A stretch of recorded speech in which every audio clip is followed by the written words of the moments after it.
boys. I ain't much of a hand at making speeches. But I got a pretty fair idea that something doggone important's going on back there. Tell you something else. If this thing turns out to be half as important as I figured it just might be, I'd say that you're all in line for some important promotions and personal citations when this thing's over with. That goes for every last one of you, regardless of your race, color, or your creed. Now let's get this thing on the hump. We got some flying to do.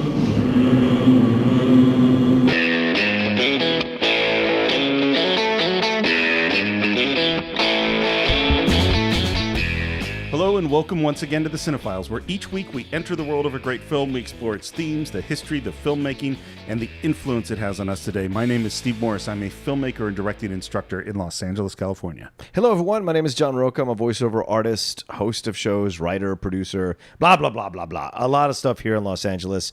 But most of all, I like to be a co-host on the Cine-Files. Boom. It's the number one. It's number one. Put it up there. So there are a lot of different reasons that we choose films to do. Sometimes we choose them for sad reasons because someone has passed away. Sometimes we choose them because it's suggested on our Patreon page, and that's a great way to get your suggestions to us. Sometimes we choose them because you and I just are in the mood for it. Yeah. This one I think we chose because I'm scared.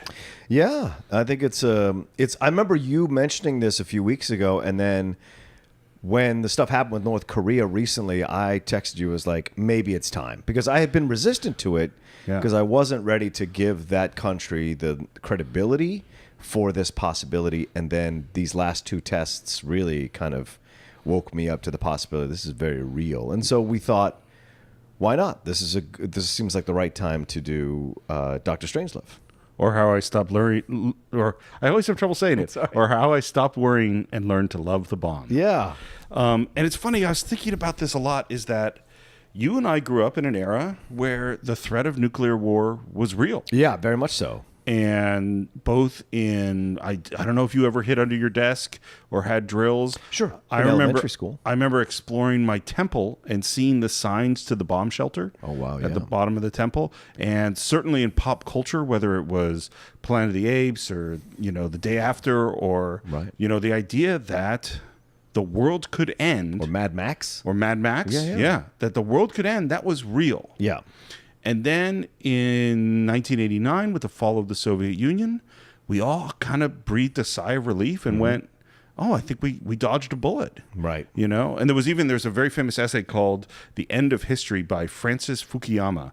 And he wrote this essay. Basically, he said that with the fall of the Soviet Union, the era of crashing idealisms had ended. Wow. And that there wouldn't be these great conflicts over ideals and politics, and that we would go and would be the end of history because those conflicts would end. Right. Boy, was that guy wrong. And suddenly here it is 2017, and we have a growing nuclear power in North Korea and the world's largest nuclear power in the United States suddenly threatening nuclear war again. Yeah. And yeah. Well, it's for lack of a better term, two blustery leaders who are slamming chests into each other, something out of a sumo wrestling match, and they're trying to rile up their bases by threatening this whole idea of nuclear war as if it's no big deal, which is what's unsettling to me. This is not about hubris or manhood or any stupid archaic concept. It's about being intelligent with the power that you have.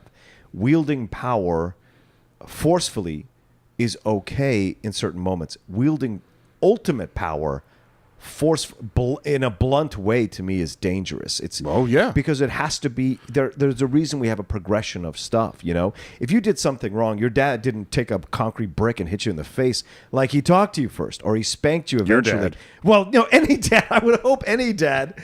So that's the thing. You do something, I was like, okay, we're going to speak, and people are like, well, it's been years and years and years, and I get that, sure, but it's a different leader, it's a different time. Things are more. There's more at stake, and so to me, the way this is all being handled is very, very dangerous. And for the first time ever, as you said, Steve, we grew up with this threat. For the first time ever, I get the old feelings from back in the 80s when this was a very real possibility at any moment. Any little blip on the radar, any mistake by anybody on a front line, because it isn't just us against them, it's our allies against their allies. So any number of things can trigger this thing. Like, what's the joke? The flock of geese almost caused a world war, or caused a nuclear war. So you never know what can happen. Well, and this is what brings us. This is why I think both of us went.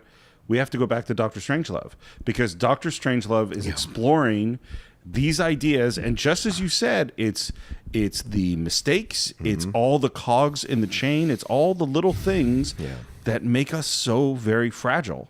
And it's funny watching it, and I spent a lot of time thinking about this movie because in a lot of ways I think Dr. Strangelove stands alone. Yes. I don't think it's like any other movie. I don't think it exists with any tradition. I think it is its own thing. It is very, and it's hard to reckon with. Yeah. You know? So we'll start with... It's one of the most uncomfortable satires I've ever watched. Without question. And because it combines the best of Mel Brooks's comedic satire abilities with an incredible intelligence in Stanley Kubrick. And so when you combine those two, the jokes are almost uncomfortable to laugh at because they're too truthful. Well, they're too real. And you combine it with a topic, which I would say, I can confidently say is literally as serious as any topic there is. Agreed. Yeah. Is that we're talking about the potential end of human life. Yeah. As we know it. That we inflict on each other. Yep. That we not some kind of world-ending event. Something that we do purposefully to take us out simply because we're from a different region. And yet, it's really funny. Yes. A very funny movie. Do you know how you first came to it? Yeah, I saw it back when I was like going through the list of my AFI films I hadn't seen. I remember renting this one, I think, on Netflix one time a few years ago, watching it for the first time. Because I'm a massive Kubrick fan, but this is one of these. I was like, it's in black and white. It doesn't. Like, it seems kind of weird. Everyone's like, oh, Peter Sellers is amazing, but the Peter Sellers I grew up with was Inspector Clouseau, right, from the Pink Panther. So I wasn't ready to maybe watch something that was so satirical, like Lolita. Lolita's one that I approached slowly as well, and so Lolita's a good one to have some trepidation about approaching. You're right, but he's also in that playing multiple characters, and so for me, it was something that I was kind of always kind of weird about. And then when I saw it, it was something that I don't even know if the word enjoyed is correct, but it was something that I was thoroughly just overwhelmed by because it was, like you said, unique. Like you said, Steve, it was unique in its own way. Like, I couldn't put this in a box anywhere. No. I couldn't call it a drama or a comedy or a psychological thriller. I couldn't put this in a box anywhere. It's ultimately a most singular film, because nothing before or after has ever come close to being that. And so I couldn't understand I couldn't reckon with it for a long time after I watched it. Because people would talk about, oh, it's incredible satire, it's about the nuclear war, blah, blah, blah. And I couldn't go along with this praise for this movie because I didn't feel necessarily the same way. I just felt like this is an unsettlingly good film about a very uncomfortable situation or topic. It's hard. Yeah, it's hard in a way that I don't think any other comedy is hard. Right. So you saw it fairly recently, within the last 10 years. Yeah, I would say. That. Yeah. Yeah. I definitely saw it probably freshman in high school. Oh, wow. And I remember seeing it and going, okay. And I didn't not like it. I didn't like it. I knew that it was important, and it was just like a lot to reckon with. Yeah. And then I think I saw it in college a couple of times and went, okay. Yeah. And then seen it, and each time I see it, it gets kind of more powerful. Yeah. Because you have to, and this is true with Kubrick. It's true in The Shining, which we've already talked about. Yeah. But it's much more so true in things like Clockwork Orange or 2001, where you have to go, or Paths of Glory as well, where you have to kind of go, I'm going to let Kubrick be in charge here and accept that what's going to happen. You know, like, I can't put my thing on it. And this movie is definitely that, where it is its own thing. Yeah. And you kind of have to accept it. Yep. And it's funny, as I learn more about, politics and about military strategy and things like that, things that have interested me, then I go back to Strangelove and I go, oh shit, he had it going on. Yeah, he knew what was going on here. Oh, absolutely. Yeah. So let's talk a little bit about pre-production. First of all, if you want to know like kind of a biographical information on Stanley Kubrick, you should go back and listen to our Shining episode because we talked a lot about him then. And really, by the way, The Shining is one of my favorite of our episodes. Oh, nice. I like it a lot. Yep. I think it's a lot of fun. And so I'm going to direct your attention back there. What's interesting is that it's 1963 is when they're making this film. Yeah. And Kubrick has grown in power to the point where at this point, this is essentially an independent film made within the studio system. So they really gave him his own control. And this is the first film in which he is the producer, the writer, and the director. So he's really, becoming that auteur. And the movie starts really for him in 1961 during the Berlin crisis. Okay. This is during the Berlin airlift and the Berlin Wall being constructed. Yeah. And essentially Kubrick freaked out. Okay. Because the reality of nuclear war, of war with the Soviets, this is the height of the Cold War, really, really hits him. And he gets scared. Wow. And this is and because he can see things on so many. Yeah. He's just an intelligent guy. He sees the implications of everything and how it's connected. And this is fascinating because you're talking about 63. This is when Kennedy was killed. This is like there's so much going on When in the movie world. came out, yeah. Yeah, Khrushchev. No, when he starts to think about it, right? Well, Kennedy's still alive. Kennedy came out in 60. The film came out in 64. Film came out, but yes. You said he's starting to shoot it in 63, right? Right. Yeah.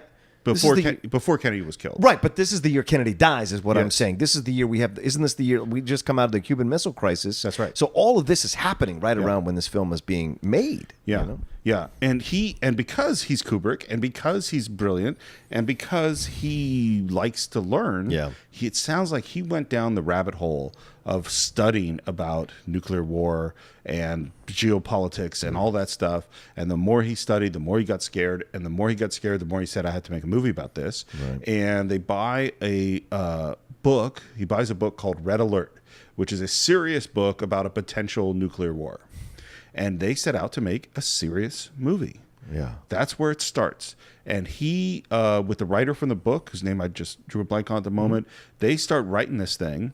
And here's what happened.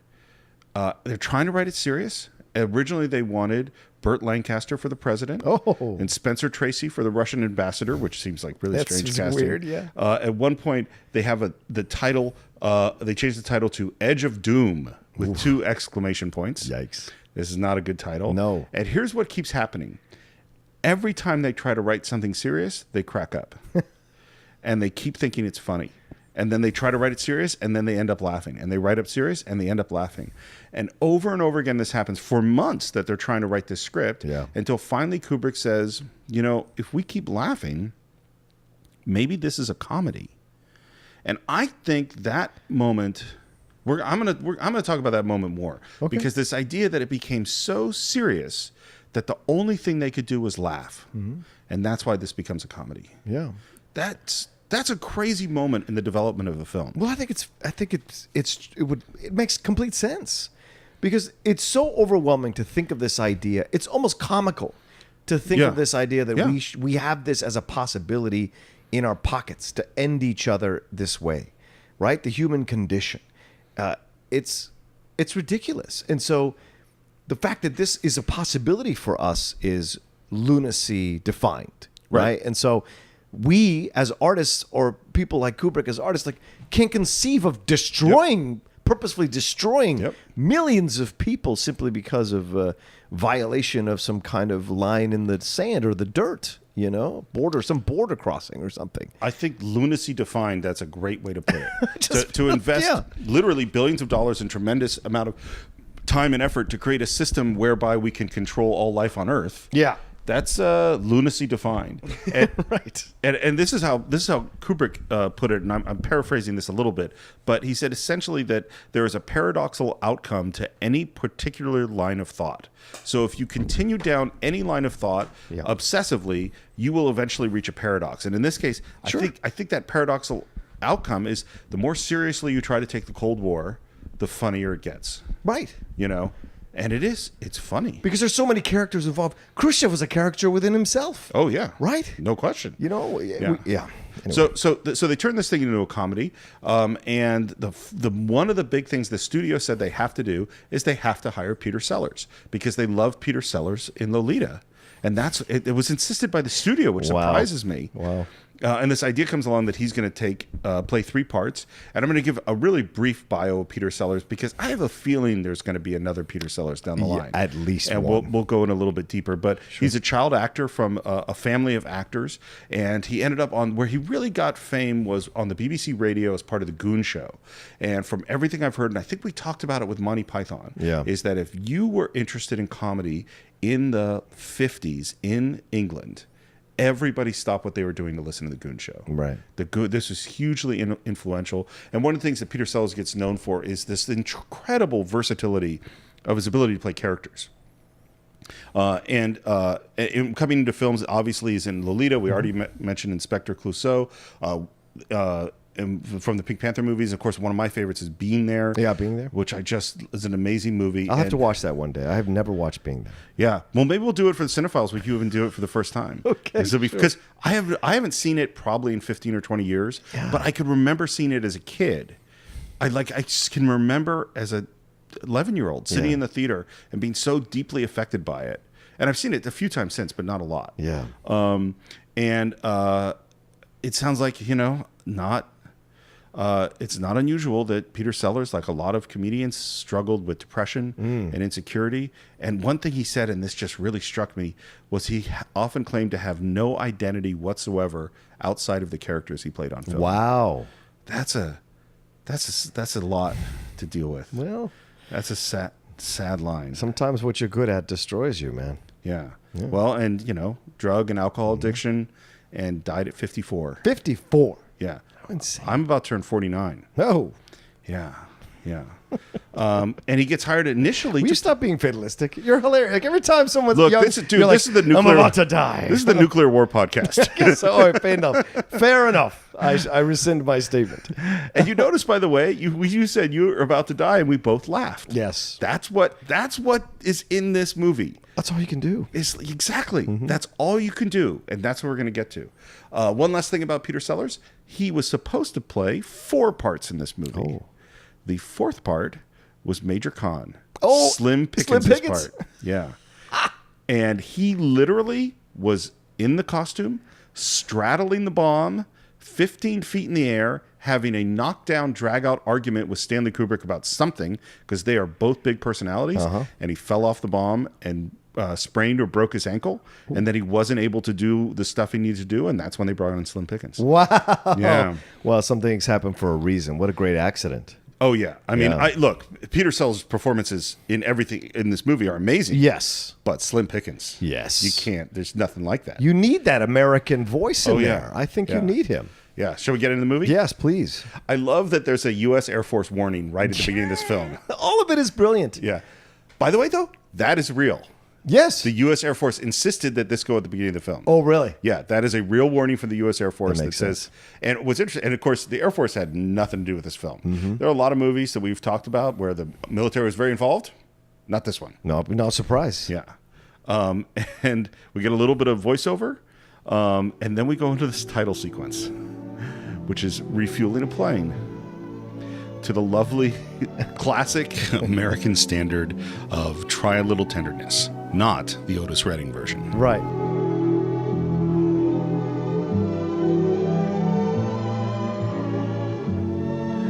It's a lot of sex references in this scene. This is what's so fantastic, and this is what he's saying about our obsession with weapons, with Exactly. with planes. But it's supposed to be our manhood.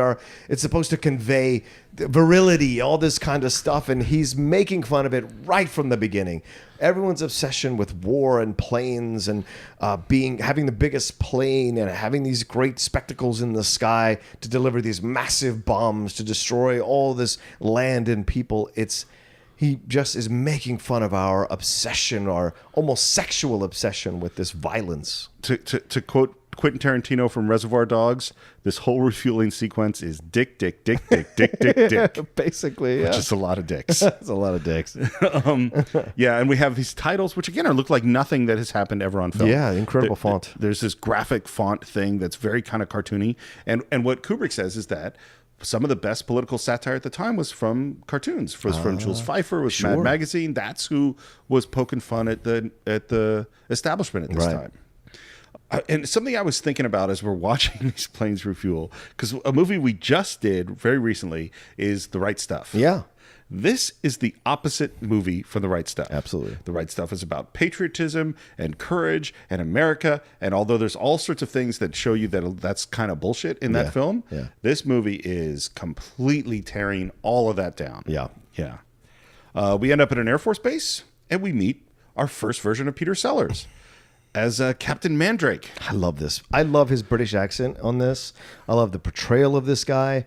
Just something about this guy is so perfect because he is so proper in everything he does, no matter what's happening. Yep. And it's a fantastic character. It's the classic stiff upper lip, Yeah. British, unflappable, not I can deal with anything, always calm, always polite. Yeah. And what we'll see as this goes along is that is a problem. Yes. Is that the normal thing, which are admirable characteristics on some level, are really not helpful in what is about to happen. Especially when you're dealing with someone who's gone over the edge. Crazy pants. Yeah, crazy pants. Yeah. And speaking of crazy pants, we meet General Ripper. Sterling Hayden. Finally, we have talked about Sterling Hayden in so many podcasts because he was almost in this or almost in that. Or was there's like In the Heat of the Night, he was almost in. He was almost in Jaws. Yeah. He was almost in so many movies. We finally have him. And he's great. Yeah, he is. Yeah. And he's one of the best voices ever on film. Oh, my God. Right? From Godfather to this. And I just saw The Killers for the first time the other night, which is Kubrick-directed film. Killing. The Killing. And he is the main guy in The Killing. And so being used again by Kubrick in this film, so well done. The cigar, the voice, the force of will that he has throughout this whole movie. And then when you get the comical moment when he tells you why he did what he does, it's just brilliant. Well, and this is one of those things, in this style of comedy, is he plays everything completely straight. Yep. There is nothing played for laughs at all, which is what makes it so funny. He believes everything he's saying 100%. And we start right with this very strange moment where he says to Mandrake, to Peter Sellers' character, "Do you recognize my voice?" And right away, you can see Mandrake go, "What's happening here?" And then we say, "Oh, this is Code Red, and we're in a shooting war. It's not an exercise, and it's time for Plan R." Now, we don't know what Plan R is, but you see from Mandrake's very British reaction, is it that bad, sir? Right. That this is Plan R. Something's big with Plan R. Right. Ripper tells him to get all the radios, close down the blinds, alarms goes off. We have to arm the base. And something big's going to happen. Yeah. And I always wonder, like, what this is, like you watched it for the first time more recently, is that what do you think when you're watching this movie and you don't know what kind of movie you're in for at this moment? Well, I think at this moment you're thinking, okay, what's been the instigating event? Like, what's happened? What's happened? Who's done what? Because Sterling Hayden immediately, and this is brilliant casting, immediately conveys someone who wouldn't be crazy, who wouldn't be who wouldn't, for lack of a better term, go off the reservation. He is absolutely a very strong, adamant person about what he's saying, and the way he's addressing Mandrake is a respectful way too. He's like, "Do you recognize my voice? Do you know who it is who's talking?" He's going through what he considers to be protocols, so that he can convey to Mandrake that this is serious and this is not a joke. Because Mandrake initially says, because even the body position, his legs are folded, right? His leg is on top of the other leg. He's like picking at something. And then he says, "Oh, this is an exercise." And he's like, "This is not an exercise. It's real." Right. And that's when everything changes. He leans in more. He's having the conversation. So it's brilliant to cast this way because then you, as an audience, are like, "Oh shit, what's happening? Like, what happened?" Well, and it's interesting in terms of comedy. It's a good thing, I think, that we had the extremely phallic refueling sequence to tell us that this is funny. Yeah, good point. Because there isn't really this is not funny. No, you know what I mean. This is like something big is happening, and we're going to cut off to the air wing and our B-52s. Yes, and we get a little voiceover, which we've had. This is our second voiceover telling us that these planes are up 24 hours a day with nuclear bombs, just a couple hours away from their targets. Right, all of which is true. All circling around at a certain time and certain pace. So they can be ready to deliver a bomb almost instantly. We go inside the bomber. Okay, Slim Pickens. I mean, come on. Magic Kong. He makes this movie for me in a lot of ways. Of course he does. He is so great. Well, because we're Americans having grown up with, and there are people like this, people from the South who are like this, very They're very down home boys. They know they take responsibility. They take their job seriously. They follow protocol. He initially thinks they're joking or they're messing with him. He wants to come down and check to make sure the orders are correct. And that's the first glimpse that we have that this is real. This is serious shit. Even though we have that opening, this is serious shit because the reaction from all the other people on the crew, which are subtle, but are real. Yep. They feel very, very real. And I love the sound of the plane. You're in that plane with them. Oh, the sound effects in this film are fantastic. When you're in that plane with them, you're just like, oh man, I know what this sounds like. I know what this feels like. I haven't been in the military. I've been on a military plane before. This is exactly what it sounds like. So you get it. These quiet moments between them. They're all like, one of them's playing cards or whatever. Yep. So one of them's reading. One of them eating an apple. It's all they're just passing the time. And then this shit just wakes them up out of their stupor, so to speak. You know? Absolutely. I want to talk a little bit about Slim Pickens because he's a guy I don't think we're probably going to, have another chance to give a good bio of. Yeah, maybe. A couple other things, maybe. A couple of things. So what's interesting, so you said he's a Southern boy. Yeah. Here's what I found out today. Oh, no. He's from California. Get the hell out of here. Where does he have an accent like that? Born and raised in California, lived his whole life in California, died in California. What? Now, he's from California, like out in the Central Valley, like he's out Modesto. Oh, okay. And definitely grew up on a ranch. Yeah. And that's all real. And so he grew up on a ranch, didn't really want to be a rancher, didn't want to be dealing with pigs all day. So he kept sneaking away to go do rodeo stuff because he's such a good rider. Right. And his dad was against it. And so he's like, I gotta stop using my own name. Shows up at a rodeo, and the guy running the rodeo looks at this skinny, scrawny, nothing 16-year-old kid and says, I think it's going to be Slim Pickens for you at this rodeo. And that's how he took that name. Holy crap. And that rodeo, he made $400. Wow. And he became pretty famous rodeo guy, both as a rider and then as a clown. He was a big rodeo clown for like 20 years. Wow. And then it's in the early 50s, late 40s, early 50s, he starts acting. And he's in a ton of stuff. Yeah, he is. I mean, just every Western show, lots of Western. He's with John Wayne. He's with tons and tons of stuff.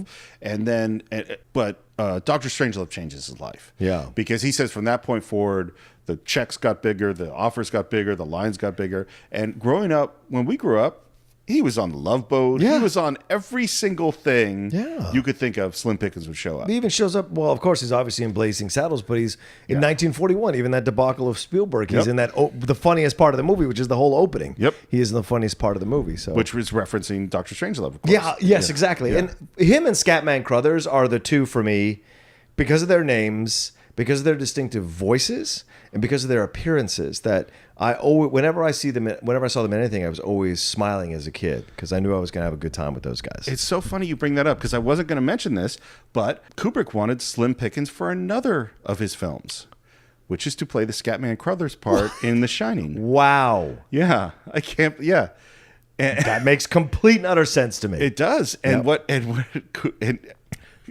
Pickens had a rough time with Kubrick. Oh, sure. As a lot of people do. I'm sure. He did. We'll get to a shot that there's a shot where it took well over 100 takes. And he said, I will do another movie with Stanley, but we cannot go. I will not go over 100 takes. And he said, forget you. And that's when he hired Scatman Crothers. Yeah. I can't even imagine Slim Pickens in The Shining. That would just be weird. I mean, I'm so locked in to what it is. He's got that ESP. He's got that ESP, boy. I can't even imagine. It wouldn't work. It would just be comical the whole time. Even in this film, when he's being serious, he's being comical. You know, he's playing. He's not playing it for laughs, but it's funny when he's being serious. It's Slim Pickens. And I want to take a moment here, Steve, for just a second before we go further. What I want to let people know is when you're listening to us do this, I want to throw this out there for you too. For me, the thing that struck me throughout the whole movie are the names. Right, General Ripper. That's Jack the Ripper. The awesome Kong, this idea of a large beast, Kong, King Kong. Yeah. These references. When you get to the corporate, it's the Bland Corporation. Right. The Premier Kiss Off. Premier Kiss Off. Right. The base is Burpalif or Burpalagan or whatever it is, which is of course Burp. So these are Mel Brooks level jokes. Oh yeah. That he's sliding into this very intelligent satire. Don't forget Dr. Strangelove. Of the nuclear. Right. Dr. Strangelove. Right. But I was looking up Mandrake while you were talking, and I wanted to see a root. A Mediterranean plant of the Of course, he's a root. Yeah. Right. Because he's the one that's like. He's got the only foundation in this whole crazy situation. He is the one that's planted more firmly on the ground than anyone else. So it's all just so brilliant the way it's done. Mandrake is the one person that isn't crazy through the whole thing. Yeah. He's being as respectful and considerate as possible, but when he has to use force, he uses it later on. Well, and he is clearly a hero. Yes. Like he's going to save the world eventually. And of course, one of the people we have not mentioned, or I don't think so yet, is young James Earl Jones. Yes. This is his first film. And you can tell. And he's already great. He's bright-eyed and bushy-tailed. Yeah. And he got cast because Kubrick was looking at another actor on Merchant of Venice and Shakespeare in the Park to cast, and saw James Earl Jones and liked him a lot. Wow. The other actor was George C. Scott, who was playing the lead in Merchant of Venice, and so that's how he got cast in this film. Right. What's his name? Torgerson. Right. Yeah. Bucky. Right? Yeah. Buck. Yeah. Young Buck. And he is a buck. Yep. Well, so we're on this plane, and the first thought that they have, which is the first thought that I have, is this Plan R can't be real. Right. Major Kong, is it possible this is some kind of loyalty test, give the go code and then recall to see who would actually go? Ain't nobody ever got the go code yet. And old Ripper wouldn't be giving us Plan R unless them Ruskies had already clobbered Washington and a lot of other towns with a sneak attack. You see it sort of sinking in with each of the crew members, and I think they do a great job of subtly acting. Oh, we're really doing this. Yeah. Well, and Slim says to them, like, get confirmation from base. Yeah. Once they get confirmation from base, then Slim does this fantastic speech. Yeah. Well, boys, I reckon this is it. Nuclear combat toe-to-toe with the Ruskies. And he gets his hat. Right. I love that he takes the helmet out. He gets his hat. And gets the hat. Yep. It's like, time okay. to ride a rodeo, son.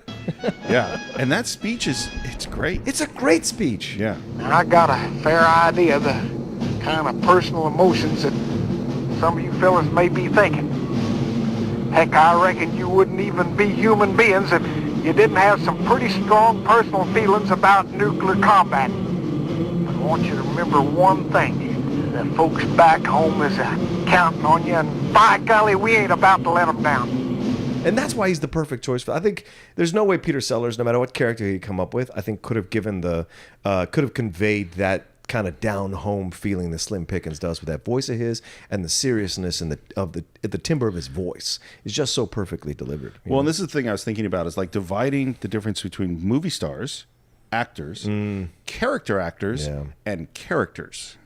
Is that, like, Peter Sellers is a character actor. He can become different people. Yeah. Slim Pickens can't become different people. Nope, Slim Pickens is Slim Pickens. He's a character. He is what he is. Yeah. And no matter how great Peter Sellers is, he can never beat somebody like Slim Pickens at his own game. Right. That's not possible. Slim's too authentic. Yeah.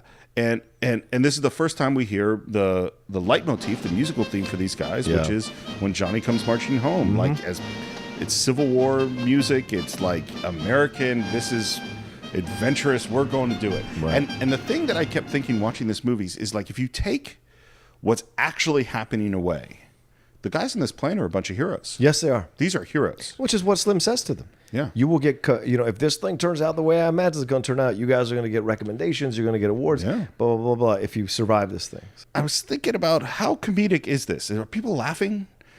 And I don't think so. No, I don't think so. I think you're kind of grasping the situation right now because they're earnest in what they're doing. They're not comical. Even when he puts on the hat, it's more of a smile or smirk moment than it is a laugh moment. No. But now we're going to cut to George C. Scott. Yeah.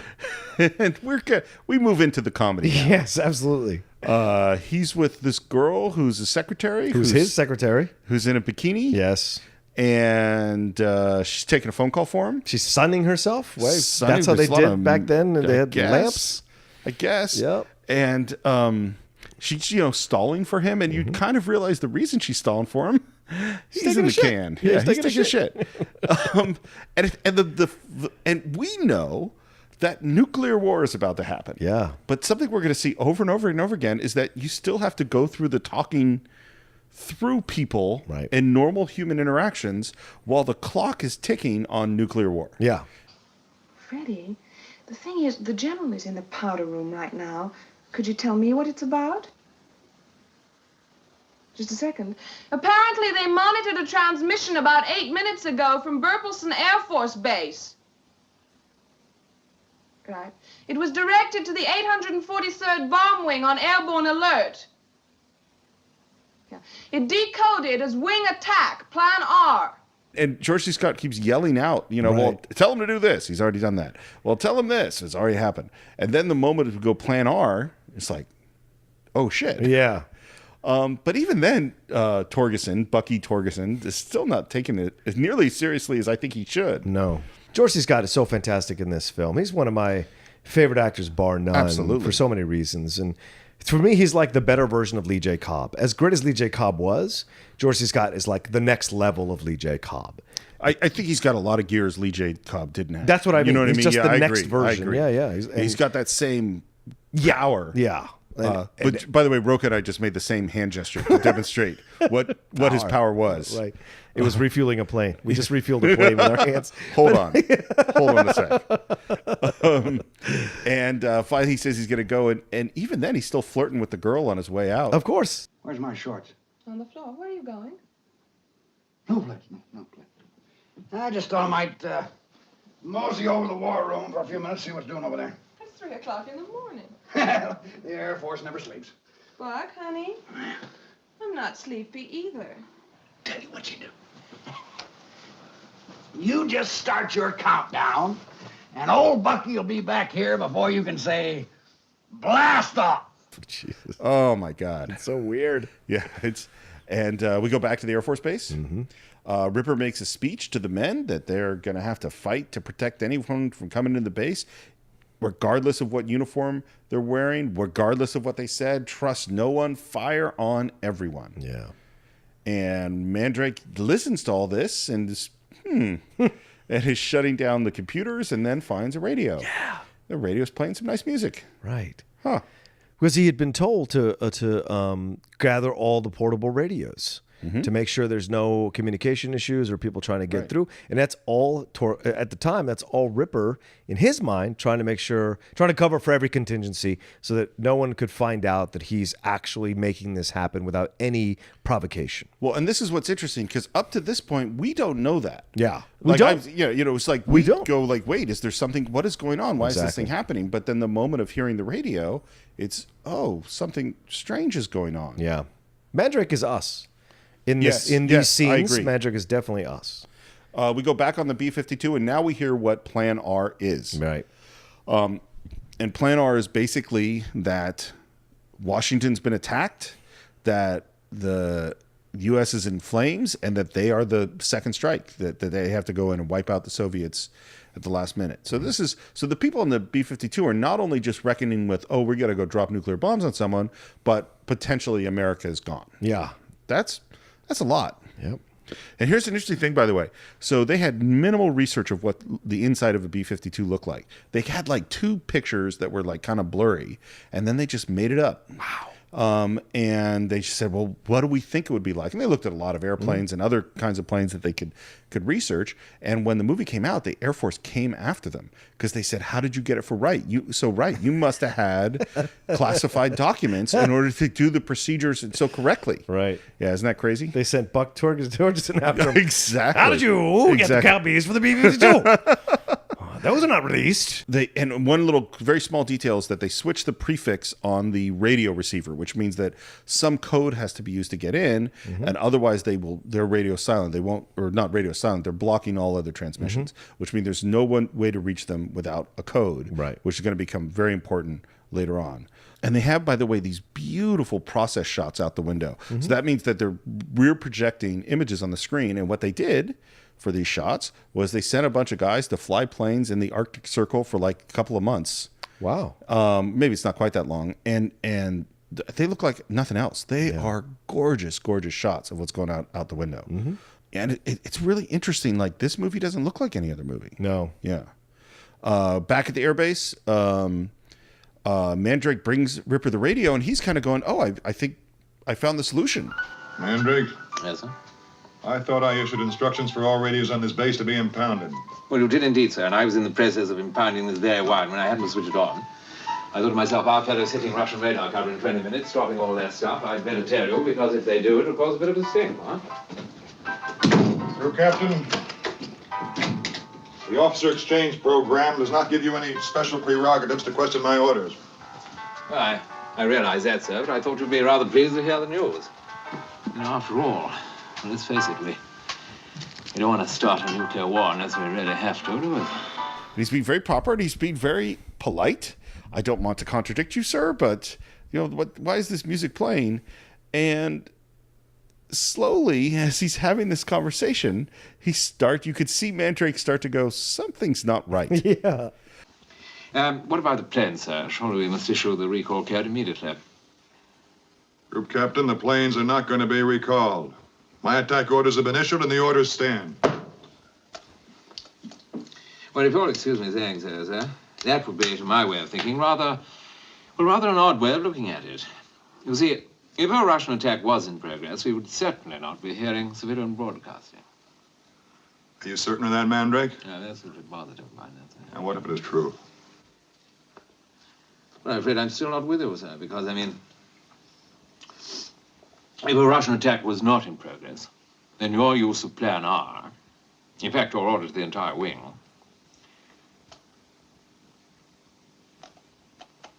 yeah. Particularly when Ripper says, go pour me a glass of grain alcohol and rainwater and help yourself to whatever you need. It's like, grain alcohol and rainwater? Yeah. What's happening here? Right, and I think that's the moment he starts to push back, right? Because he understands that something is wrong, like you said, Stephen. He's like, how am I going to... Okay, so he does it in a proper British way that he can. You know? He comes to attention. Yes, he comes to attention. Salutes. As a member of Her Majesty's Secret, blah, blah, blah, RAF, I have to say this and this. And that's when Ripper goes, okay, so he's gone to the next level. It's time for me to go to the next level, where he stands up and walks over and locks the doors. Yep. Locks him in. Yep. Wow. I think that one of the things this movie does more than any movie I can think of, it is right on the edge of not being funny. Yes. It walks the line of like, no, it's not funny.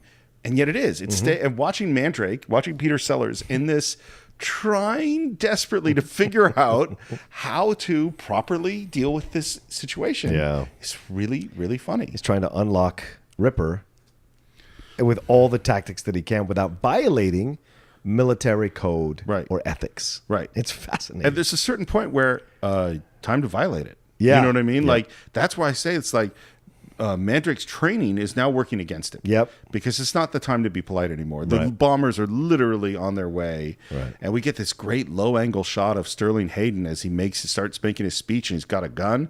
It's like, oh, this guy's crazy pants. Yeah. Mandrake, I suppose it never occurred to you that while we're chatting here so enjoyably, a decision is being made by the President and the Joint Chiefs in the war room at the Pentagon. And when they realize there is no possibility of recalling the wing, there will be only one course of action open. Total commitment.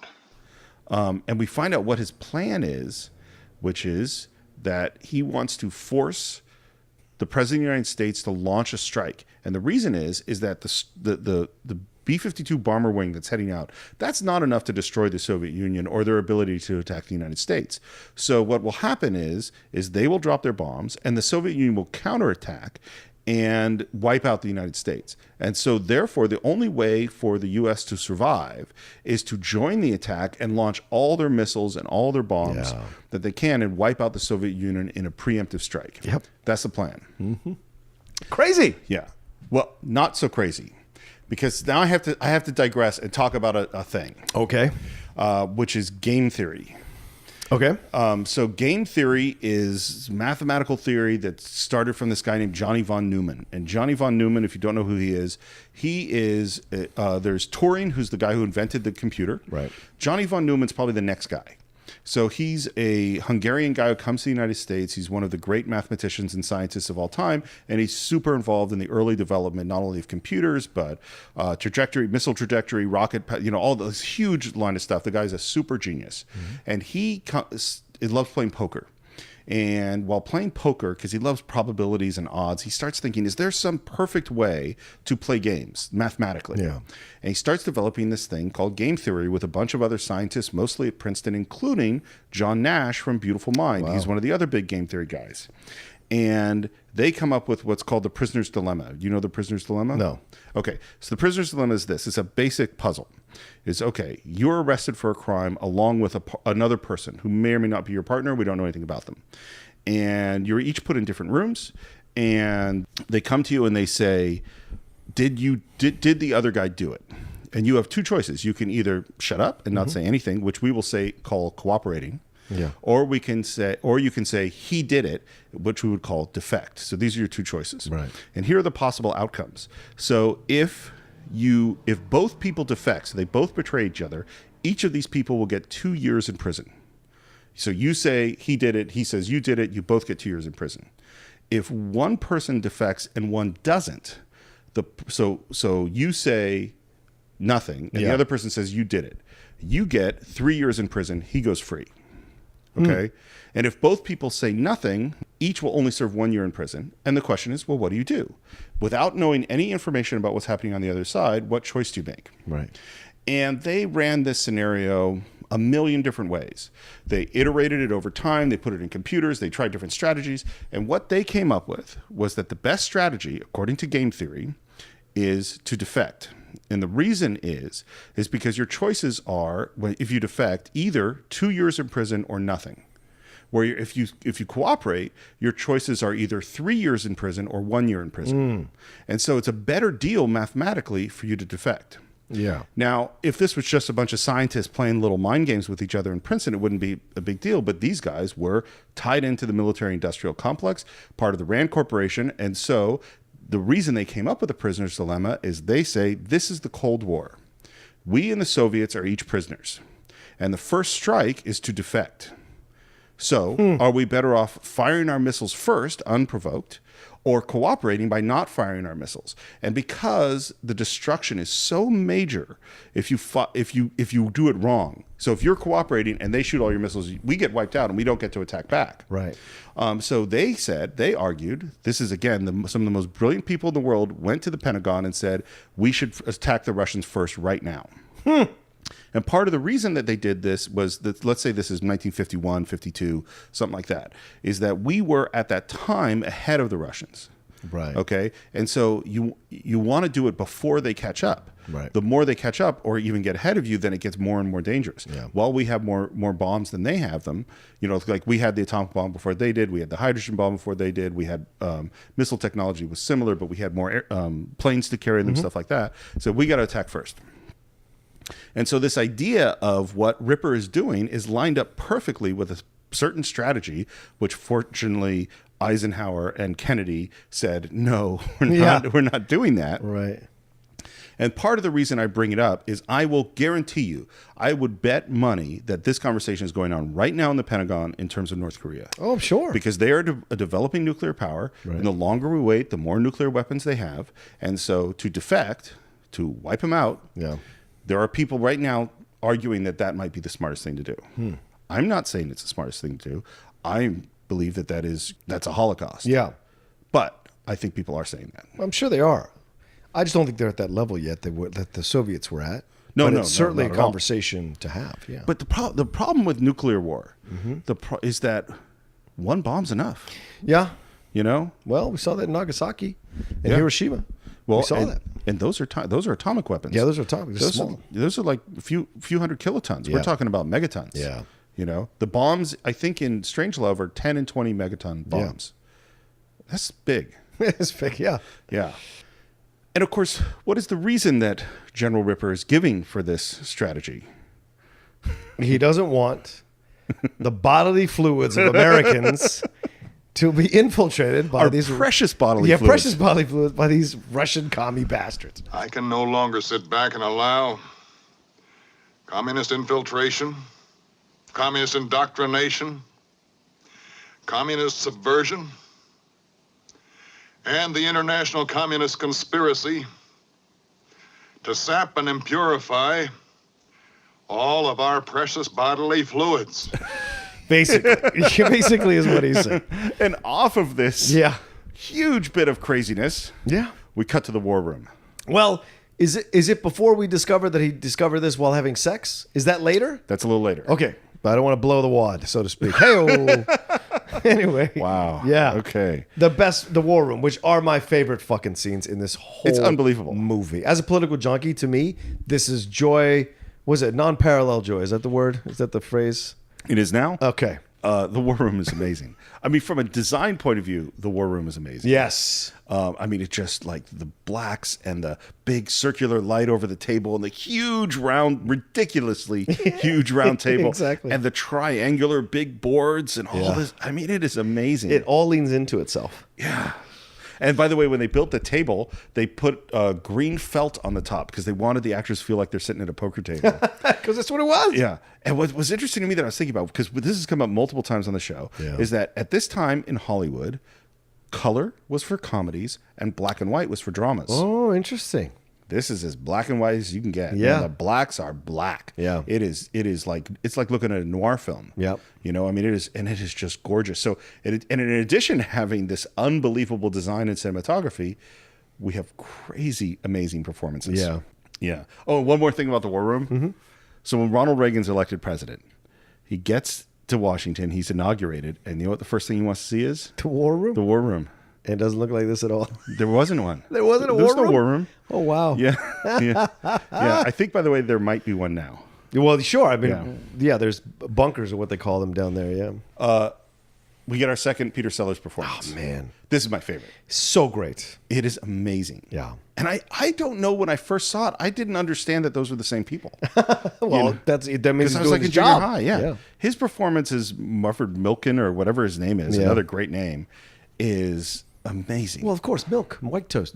He's milk white toast. yep. He's Yep. that. Yeah. Yep. The names are all there. Yeah. And Torgerson gives his report and says this is what's happening. The aircraft began penetrating Russian radar cover within 25 minutes. General Turgidson, I find this very difficult to understand.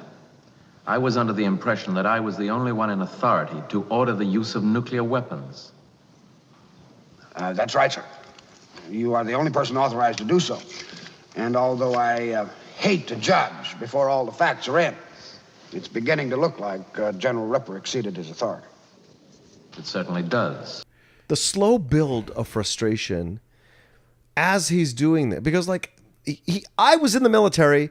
I know fuckers like George C. Scott. I know guys like that. Yeah, it's played to a comical degree in this film, but I know guys like that. You know, I was served under people like that. And they very much, everything is just like to the board, no question. This is everything's suspicious and blah blah blah. And you see the way he's delivering it, but he pushes and pushes and pushes, and you see how it builds within the president. He gets more and more frustrated with things that he's telling me he can't do or can do, and asking him all this information, which I think is brilliant because. What's great about the screenwriting here in the scenes is everything builds logically. Everything builds, which makes the comedy even more pronounced when it happens, because the foundation you've laid is a believable foundation. So when the comedy happens, you go, yeah, that makes sense. Oh, yeah. And that makes crazy sense. First of all, we hear quotes from Ripper about natural essence of our fluids, at which point you even see this great reaction from George C. Scott going, oh, wow, that is crazy. You know? Yeah, right. There's nothing to figure out, General Turgidson. This man is obviously a psychotic. Well, I'd like to hold off judgment on a thing like that, sir, until all the facts are in. General Turgidson, when you instituted the human reliability tests, you assured me there was no possibility of such a thing ever occurring. Well, I don't think it's quite fair to condemn a whole program because of a single slip-up, sir. And the president going, well, I got to talk to him. No, you can't talk to him. Well, I got to call the planes back. No, you can't call the planes back. Well, I got to do, it keeps being that there is nothing that he can do. And in the midst of all this thing happens, Torgerson gets a call in the war room from his girlfriend. Yeah, of course. Told you never to call me here. Don't you know where I am? Well, look, baby, I can't talk to you now, but of course it isn't only physical. I deeply respect you as a human being. Someday I'm going to make you Mrs. Buck Turgidson. And this is where one of the things I kept thinking about in this movie is the problem of time. And the problem of time is that the planes are on their way. Mm-hmm. There is no stopping it. So every second that is not focused on getting them back, every moment of the phone calls, every moment of politeness, every bit of small talk is there 100 miles closer to destroying the world. Yep. You know, and that is really scary. That's one of the scariest things about this movie to me, is just how little the margin for error is because of time. And the president's wait, I thought the whole point was that only I could launch nuclear weapons. And they're like, well, It's a little problem. And the thing is, and he keeps telling him, because the president keeps asking him these questions, and you're right, there's glee, but he is finding a way out of everything. Like, it's a master politician at work. Well, I wouldn't destroy an entire program because one thing went wrong. Right. And I wouldn't judge without getting all the facts first. Yep.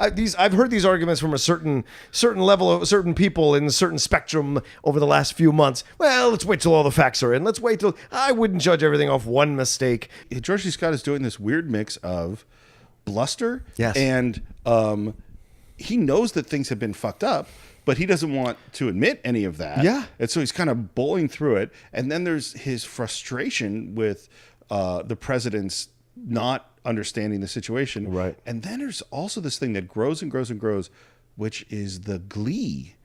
The like, we're really doing it. Yeah. You know, and I remember there's a moment in Jarhead. Is that the where they talk about they're training to be assassins, to be snipers. And there's this moment where he says, I haven't done it yet. I don't want to do it. And yet I've been training this whole time to do it. And I want to do it. And I'm going to go crazy if I don't actually kill somebody. Right. And, you know, that makes sense. Yep. And what's happened with George C. Scott is like, well, this is what we've been training for. Let's do it. You know, let's go do it. And then what he says at the end, he says, "Well, Mr. President, I think we should attack them because if they're going to attack us, we should attack them." And what you said is it's a combination of bluster and also confusion that the president doesn't feel the exact same way that he does. Mr. President, there are one or 2 points I'd like to make, if I may. Go ahead, General. One, our hopes for recalling the 843rd Bomb Wing are quickly being reduced to a very low order of probability. 2, in less than 15 minutes from now, the Ruskies will be making radar contact with the planes. 3, when they do, they are going to go absolutely ape, and they're going to strike back with everything they got. 4, if, prior to this time, we have done nothing further to suppress their retaliatory capabilities, we will suffer virtual annihilation.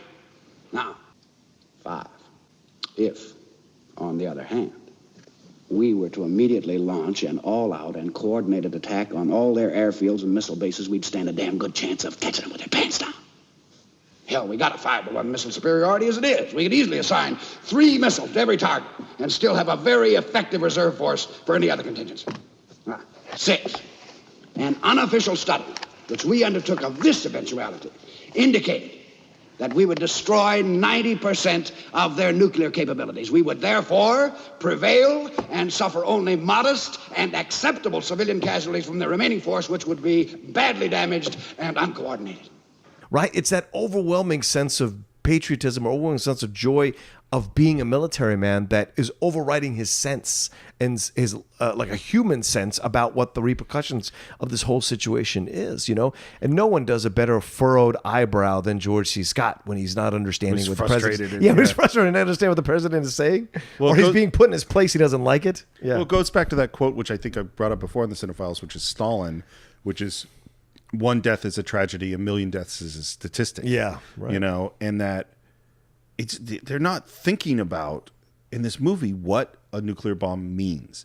George C. Scott is thinking about what do we do to win? Yeah. You know, which is the military response. Yeah. And you know, to some degree, that's what you want the military response to be. Sure. That's also why you hopefully want things in place to curtail that and a president that has the moral structure to keep that from happening. This portrayal of the president is so great. Yeah. And in the more human exchanges, which we'll get to later with the premier, with the Russian premier, those are some of my favorite exchanges of Peter Sellers acting. Oh, they're amazing. Because it's so believable of a normal phone conversation you would have in a situation like this. Well, let's get there. So we talk about attacking the base, and you even get this moment where the Army guy and the Air Force guy are kind of bickering about whose guys are tougher. Right, exactly. You know? And we're going to go attack the base. And as you say, Torgerson makes this impassioned speech about first strike. Yeah. And the president says he would never strike first. And this is one of the things, too, is that the idea of a deterrent only works when the other side thinks that you will attack first. If you say, and this goes to what's happening with Korea right now, if you say, I will never attack first, you no longer have a deterrent. Right. Because you open up for the other side to attack first. One of the things that Reagan did and talks about that he did is he wanted the Soviet Union to think he was crazy enough to do it. Yeah. And that, now, whether or not you agree with that's a good policy or you liked President Reagan or not, it's certainly the Russians did think that. They thought, man, this guy's, and that made them very nervous. Yeah. And that makes the deterrent stronger. And certainly Donald Trump saying, we will rain down fire and fury, the likes of what the world has never seen, gives that same impression. Personally, I don't think he is as, well, I don't know how manipulative he is about. Yeah. Exactly. And maybe that's good. Yeah, maybe, or crazy, or terrible for us, because Kim Jong-un is the same way. Yeah. He is so unstable, more so, if it was possible, more so than his father was.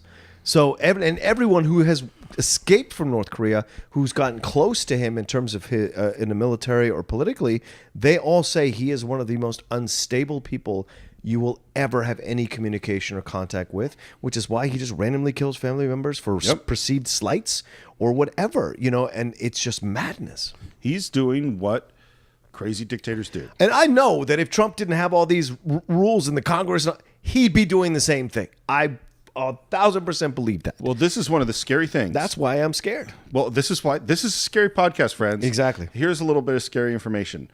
If you're going to be the guy in the bunker that's got to send off the nuclear weapon, or you're going to be one of those guys in our B-52, or you're going to be a guy in a nuclear submarine, you go through extensive psychological testing, and there are a tremendous number of backups and fail-safes to prevent any crazy person, like General Ripper, from launching nuclear weapons. Except there is one person for which that is not true. Yeah, the president. And that is the president. Which is madness. There is literally, not, if he says tomorrow, launch nuclear weapons, there is nothing to stop him. Right. That is the system that we have. He does not have to talk to the Secretary of Defense or Secretary of States or Congress. And the reason that it was put that way is particularly with ICBMs is that the time to make that decision might be 10 minutes. And so they said, because the time is so fast, we just has to happen.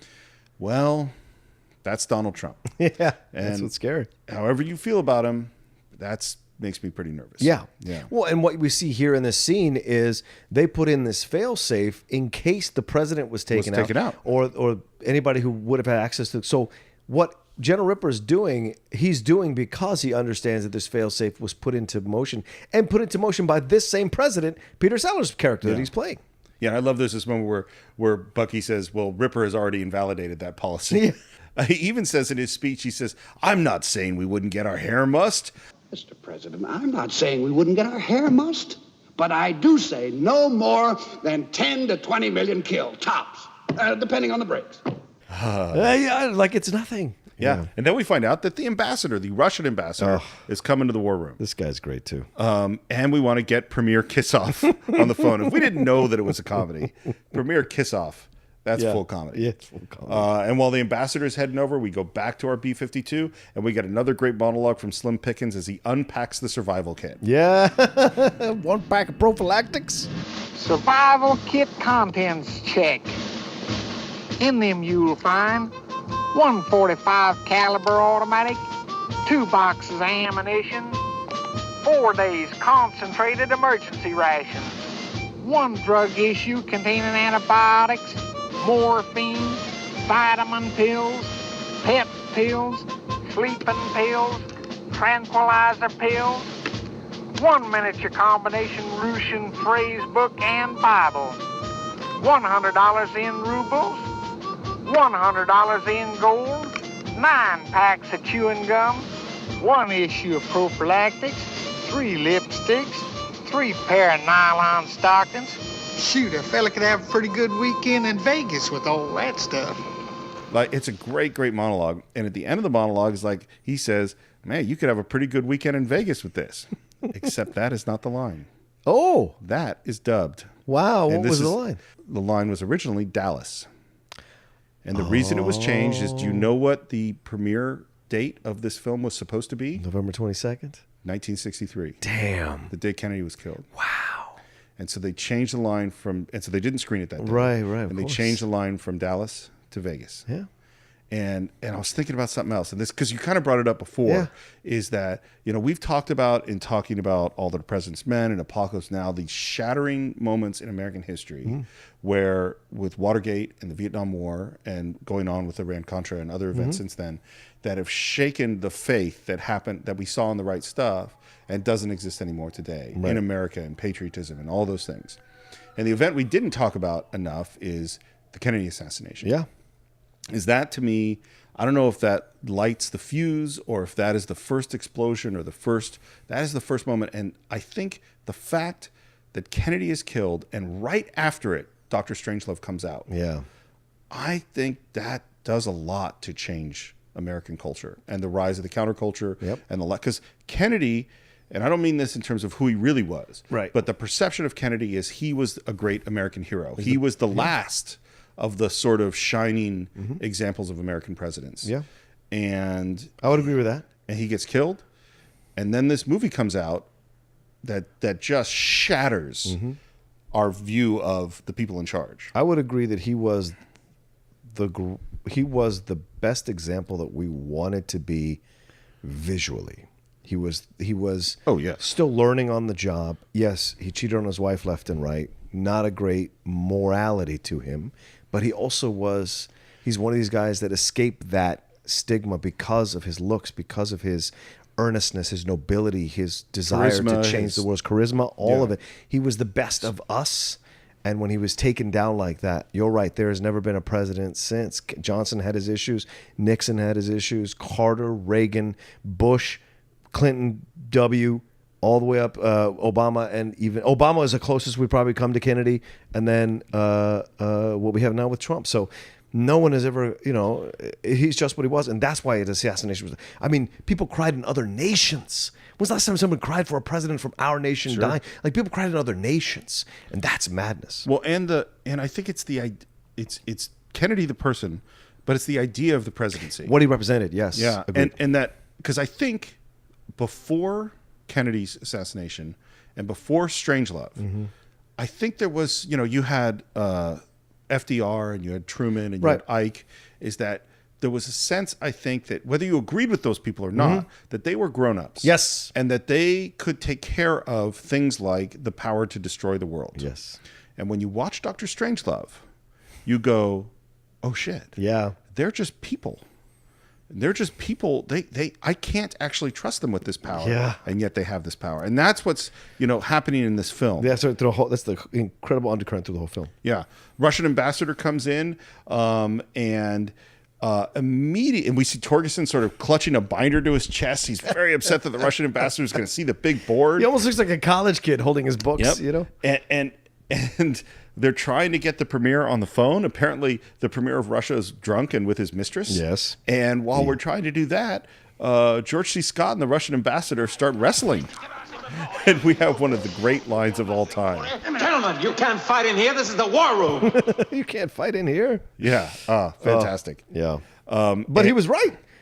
Buck's suspicions are proved correct because he does have the camera. Yeah, he has a camera. So even in the midst of nuclear Armageddon, they're still playing their fucking game, their little game, of one-upsmanship. And we have a quick cut to the attack on the base, and then Mandrake's in the room with Ripper as this attack is happening. And now we get to what you brought up before, the call with Premier Kissoff. Yeah. I've done as you asked.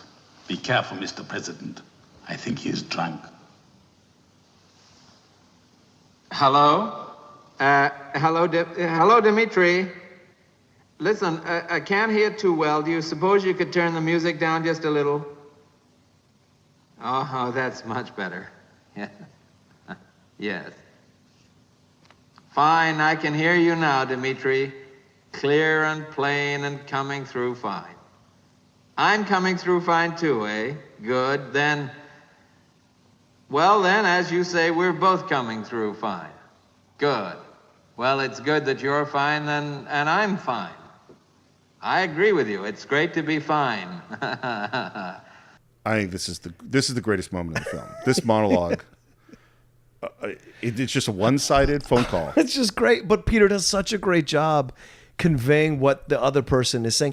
His stops, his starts, his trying to get his words out in a certain way, his reaction to what he imagines is being said on the other end of the line. It's just all of it brilliant, and Amazing. It's so funny. It's so funny. Well, so several things about this. First of all, this is right after two of the biggest stand-up comedians in the world, Shelley Berman and Bob Newhart, and this is their style, is doing the phone call. Wow. And if you go back and listen to some of those albums, there's Shelley Berman who's like calling across the street to like a department store where a woman is hanging out the window and he keeps getting transferred and is trying to get someone to save the woman.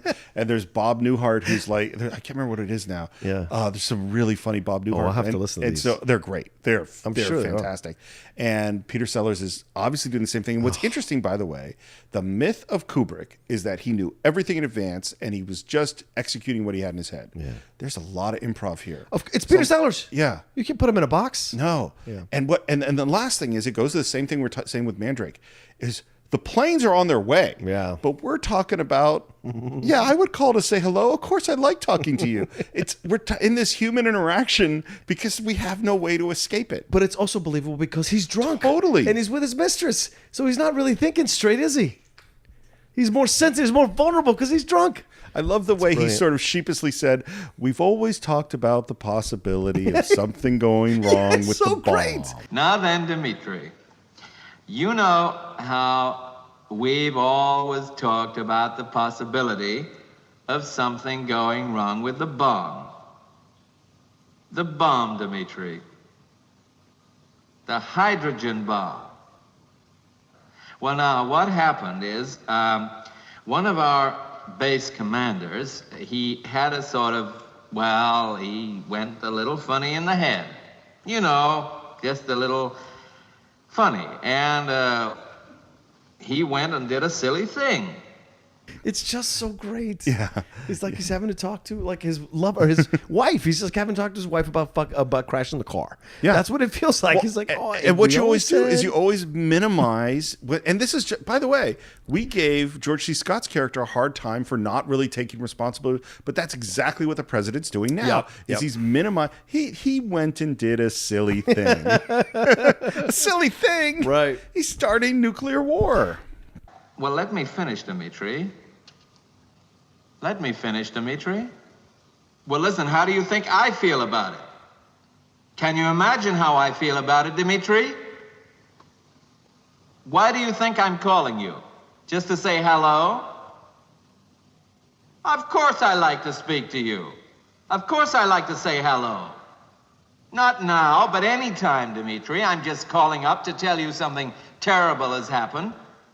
It's a friendly call. Of course it's a friendly call. Listen, if it wasn't friendly, you probably wouldn't have even got it.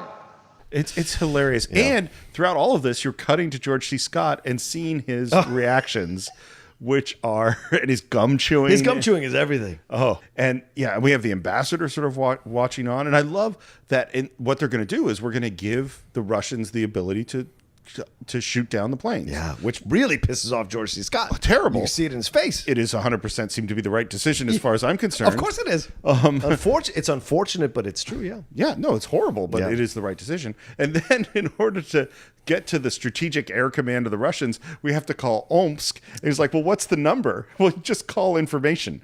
And this is where I get this thing about time. It's like, of course we have to call her. How are we going to get the number? This is where the comedy is. And then you're going to have to talk to someone and explain I am the American president, but I talked to the premier. Really? No, I just got off the phone with him. You can imagine trying to make this stuff happen. Yeah. I see. Just ask for Omsk information. I'm sorry too, Dimitri. I'm very sorry. All right, you're sorrier than I am.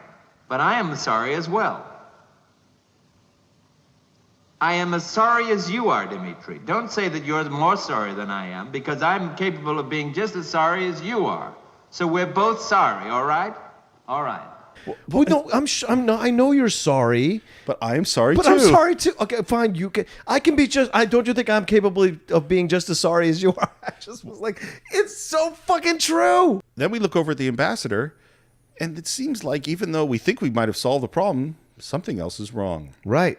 Because the ambassador gets on the phone and starts talking to him in Russian. Yep. And then he hangs up the phone solemnly, and that's when the president is like, "What? What's going on?" We hear about something called the Doomsday Machine. Yes. And then we leave. And we go back to the office. Well, wait, no. He explains the Doomsday Machine, doesn't he? Or not yet? Okay. All right, Yeah. Right. We hear Doomsday Machine, and then we go back to the office where Mandrake is sitting with Ripper, and Ripper's got his arm around Mandrake, and now we hear... Mandrake. Yes, Jack? Have you ever seen a commie drink a glass of water? Well, yeah, I can't say I have, Jack. Vodka. That's what they drink, isn't it? Never water? Well, I believe that's what they drink, Jack, yes. On no account will a commie ever drink water, and not without good reason. Oh, yes. I can't quite see what you're getting at, Jack. Water.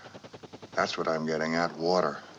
And then, machine gun fire starts to hit the building, and he goes over, grabs his golf clubs, and pulls out a big-ass machine gun and wants Mandrake to help.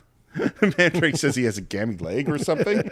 And you can see he's still trying to go, what do I do? Yeah. What am I supposed to do in this situation? And now we're back in the war room, and now the ambassador explains what the Doomsday Machine is. Wow.